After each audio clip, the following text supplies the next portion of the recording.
É um prazer muito grande ter essa oportunidade que Deus me tem dado, semana após semana, de conversar com você. E eu quero, sem perda de tempo, convidar você a ler comigo um texto no Evangelho de Mateus, no capítulo 5, no verso 13, do 13 até o 16, que diz assim: Vós sois o sal da terra. Ora, se o sal vier a tornar-se insípido, como lhe restaurar o sabor? Para nada mais presta, senão para, lançado fora, ser pisado pelos homens. Vós sois a luz do mundo.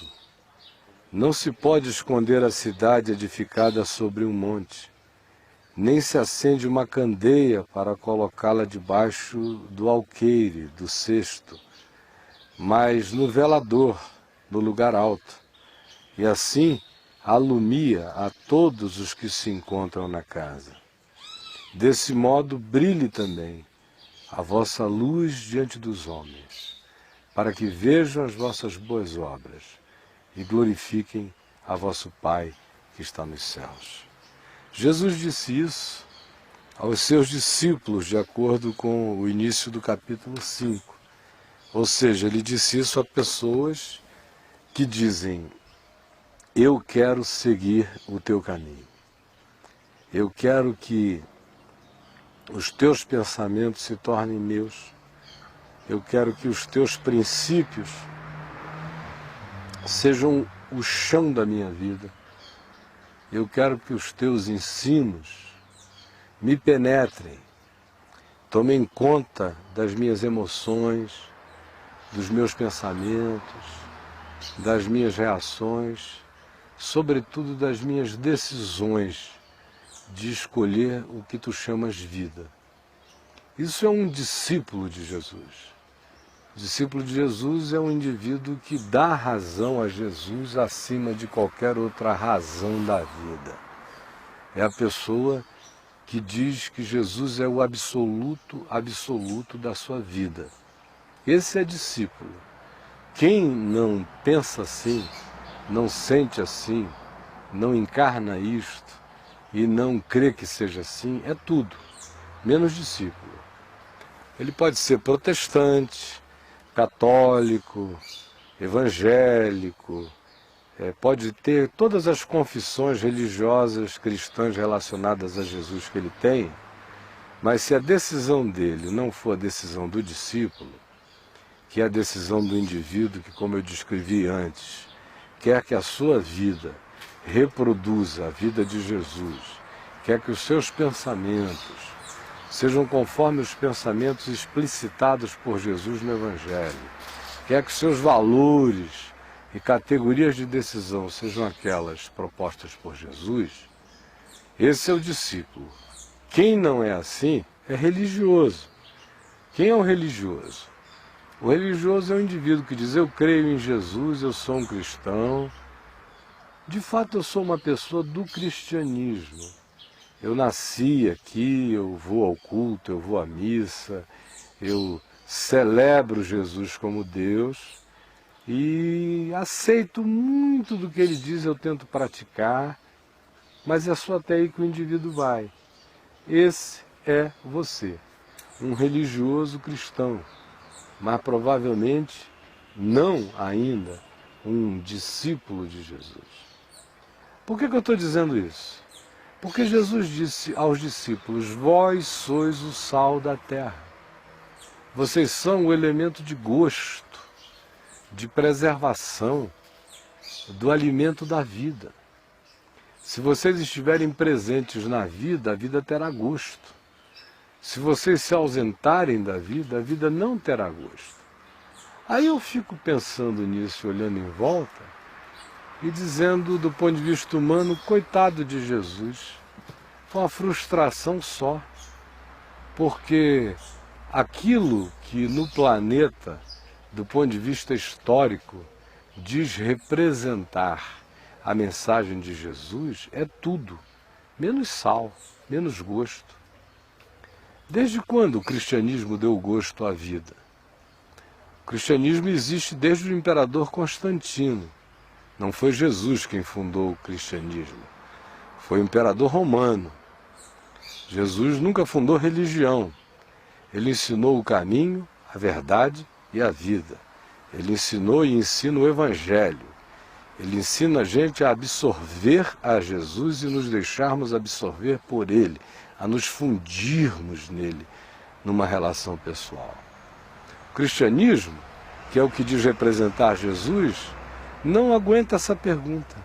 Quando, se o cristianismo representa Jesus, ele foi o sal da terra? Quando foi que o cristianismo deu gosto à vida? Quando foi que a chamada religião cristã deu sabor à existência?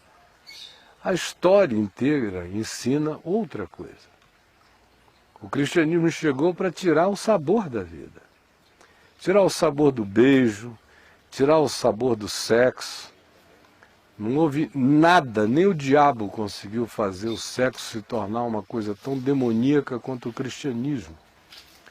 Durante 1300 anos, pelo menos, o cristianismo proibia a mulher casada de sentir prazer com seu marido. Proibia qualquer relação sexual conjugal, portanto, entre marido e mulher, acontecer se não fosse naquele padrão católico do missionary position.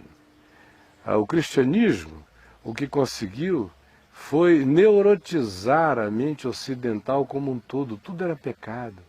Não pegues nisso, não toques aquilo, não comas aquilo outro, não proves isto. Foi gerando um ocidente reprimido e que depois de séculos de repressão soltou a franga.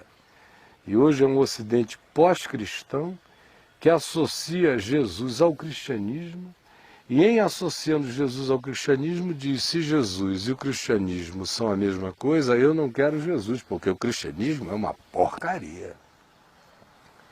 Aí eu fico me perguntando, quando que essas palavras de Jesus viraram realidade? Se do ponto de vista do cristianismo, elas nunca foram verdadeiras. O cristianismo nunca deu gosto à vida. Nunca tornou a vida melhor, mais leve, mais feliz, mais reconciliada com Deus, mais pacificada. Ao contrário. As pessoas se converteram no tempo do imperador Constantino porque era um bom negócio, porque o imperador resolveu ungir todos os bispos cristãos, até então os pobretões perseguidos, mas com uma capilaridade enorme no império, cooptando-os a fim de usá-los como força de unidade política para Roma. Enriqueceu-os da noite para o dia. Em menos de 40 anos, aquela fé original em Jesus estava toda corrompida. De lá para cá, o que a gente assistiu foi a história dos dissabores praticados em nome de Jesus. As pessoas se convertiam para pagar menos imposto, no tempo do Império Romano, ou se convertiam para não serem perseguidas agora pela religião oficial do Império, o cristianismo, ou se convertiam porque era mais vantajoso do ponto de vista da inclusão social fazer parte daquilo, vinham para dentro da religião cristã com todos os seus mitos e crenças e deuses e com todo o panteão que anteriormente elas já possuíam, ungiam esses ídolos em nome de Jesus e ficavam debaixo de um tacão cada vez mais opressivo de hierarquias religiosas, de cardeais que foram inventados, de bispos que viraram seres superpoderosos, de sacerdotes dominadores, de teólogos com surto de saberem quais eram os pensamentos de Deus na vida contra a natureza, contra a ciência, contra os descobrimentos, contra tudo, tirando completamente a alegria de viver. Tudo era pecado, tudo extremamente pesado. E aí eu pergunto, quando foi que essas palavras de Jesus viraram realidade? Em quem? Em que pessoas? Quem são esses que se tornaram sal da terra? Quem são esses que quando chegam dão sabor à vida? Quem são esses cuja aproximação dá sentido e significado às coisas? Com certeza, ele estava falando dos genuínos discípulos, gente genuinamente cheia do Evangelho, cheia de Jesus, cheia dos pensamentos dele, das atitudes dele, e que não só apenas o chamam de Senhor, mas tornam-se seus servos na compreensão e na realidade da vida. Esses sim, aonde chegam dão gosto. Esses quando chegam a gente diz aleluia, ele chegou. Que bom que chegou esse pacificador. Que bom que chegou esse reconciliador. Que bom que chegou esse indivíduo que tem fome e sede de justiça, de verdade, de relacionamentos cristalinos, límpidos e justos.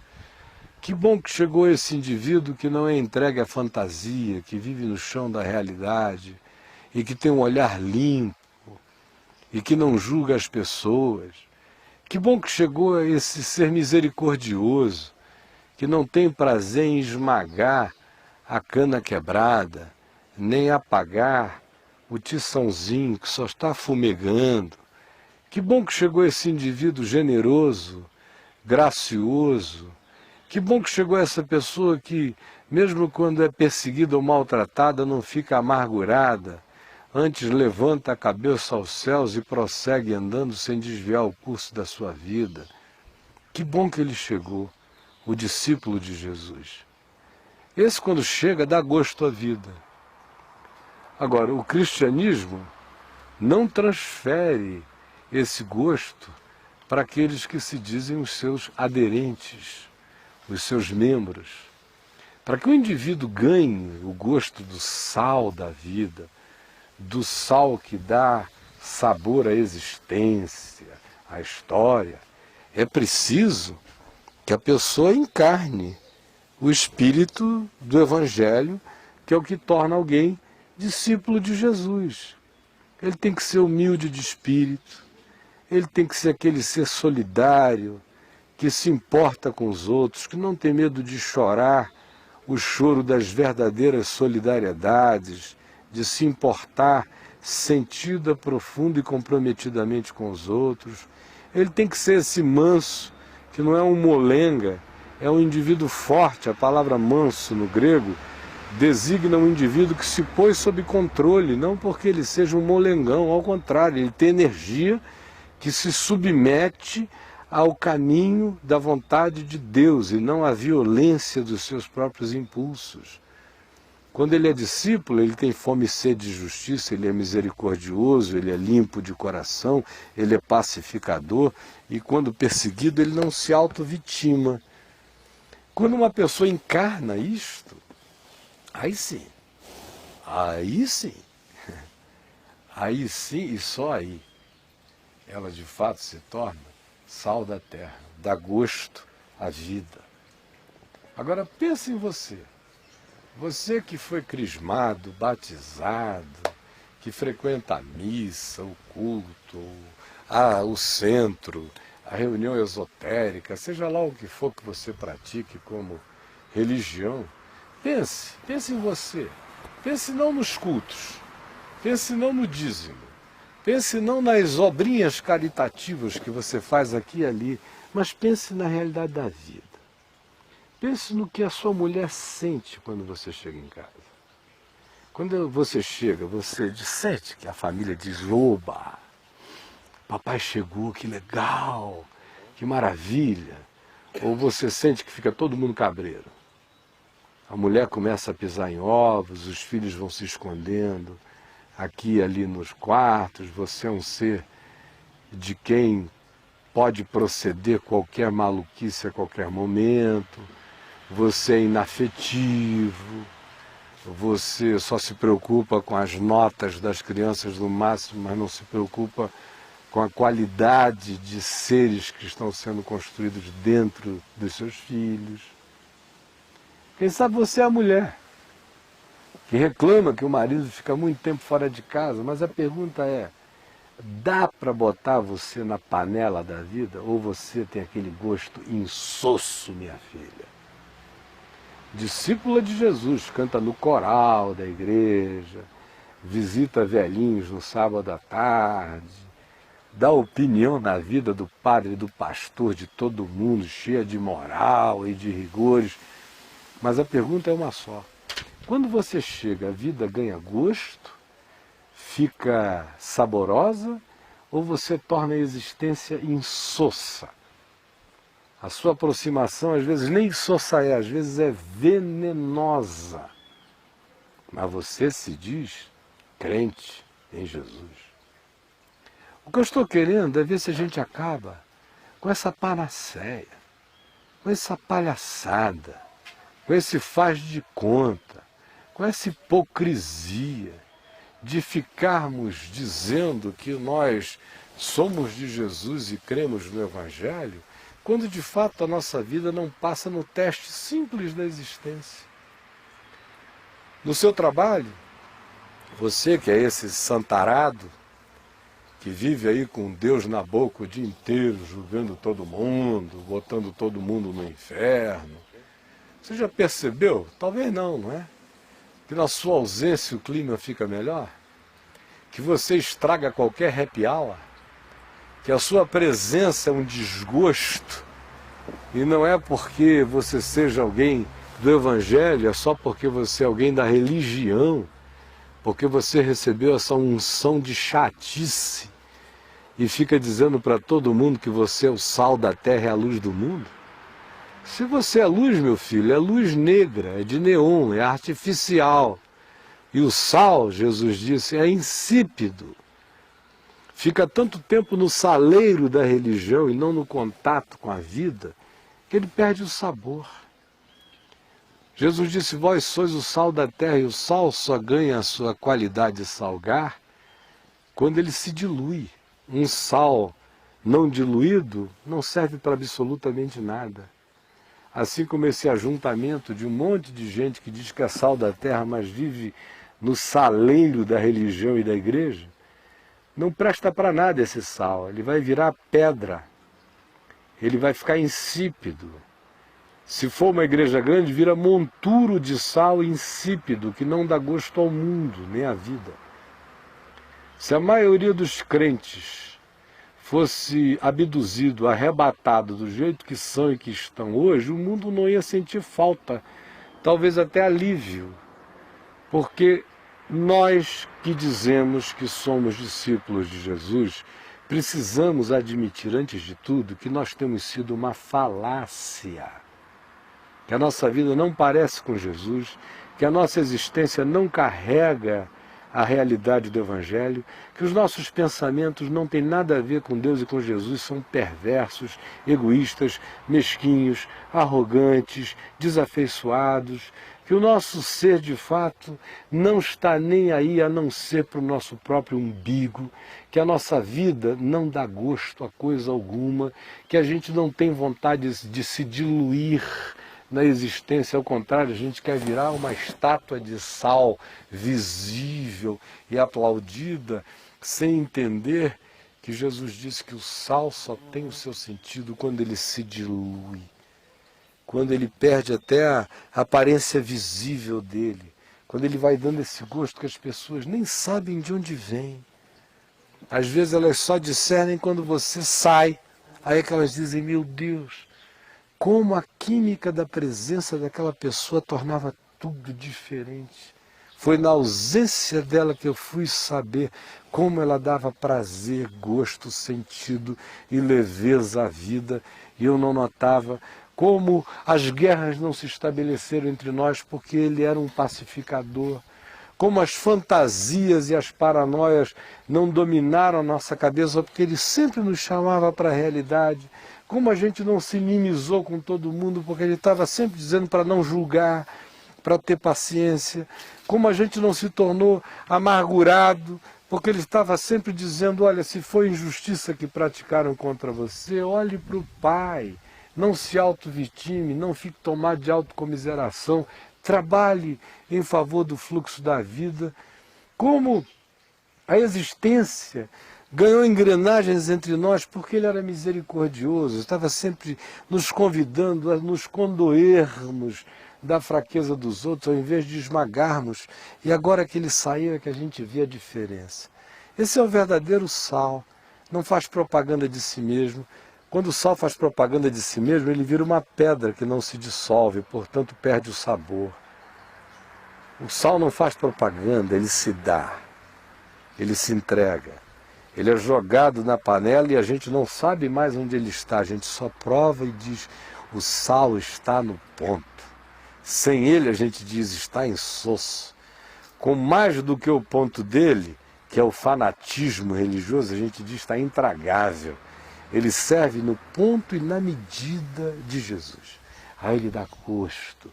Mas para isso, tem que acabar esse surto de dizer, eu sou o sal da terra, eu sou a luz do mundo, olhem para mim, me vejam, venham à minha igreja, lá é que é o lugar do sal. Essa propaganda é diabólica, é mentirosa.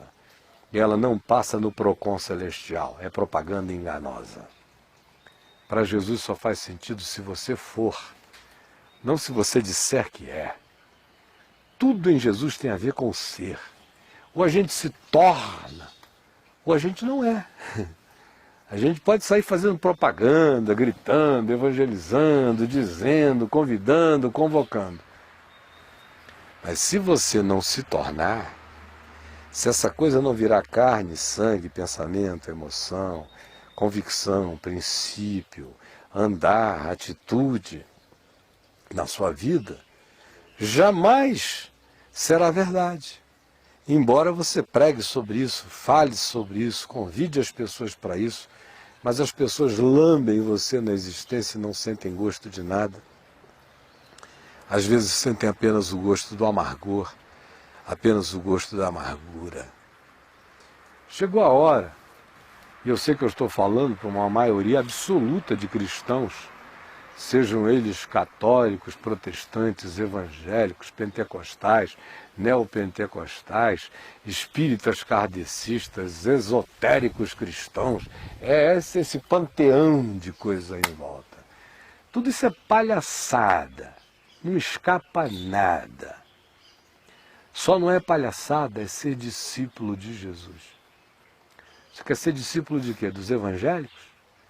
Para aprender o quê? A roubar a grana do bolso dos outros?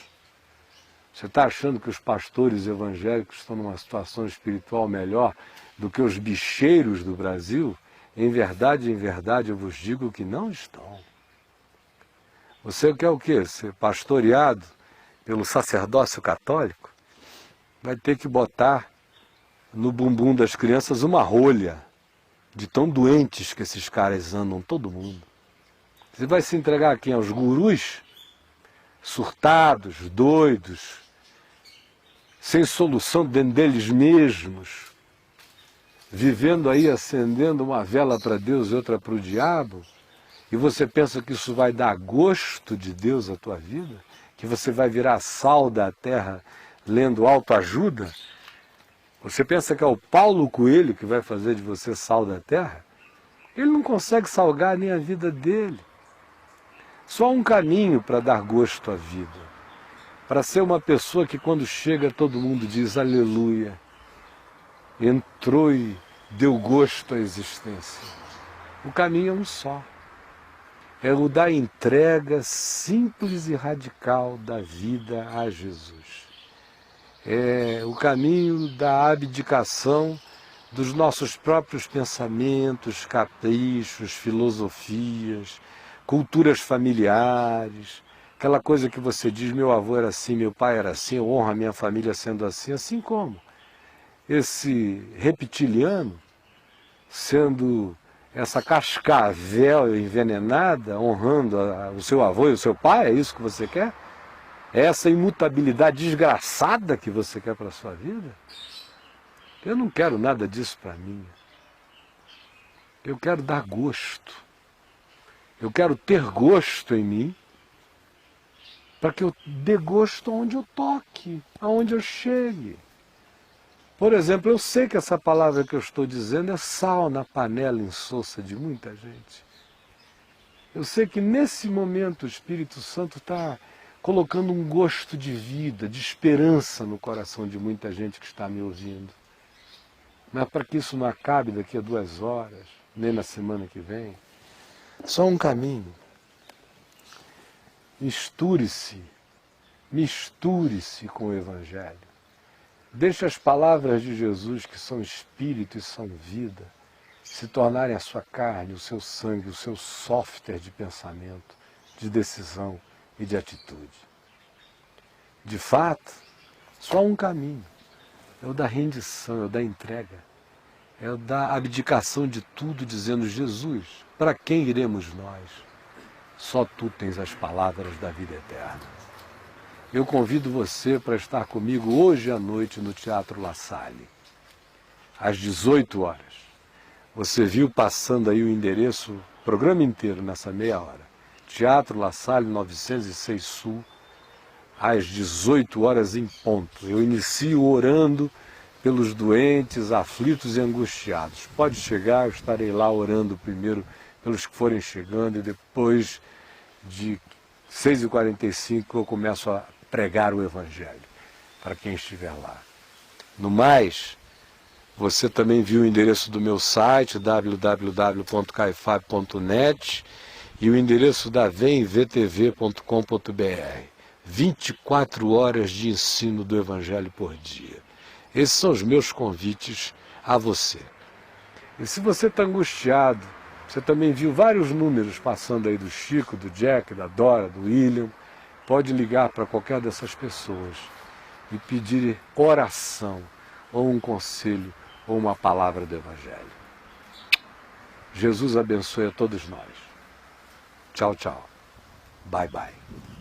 This song says, no matter who you are, no matter where you go in your life, at some point you're going to need somebody to stand by you.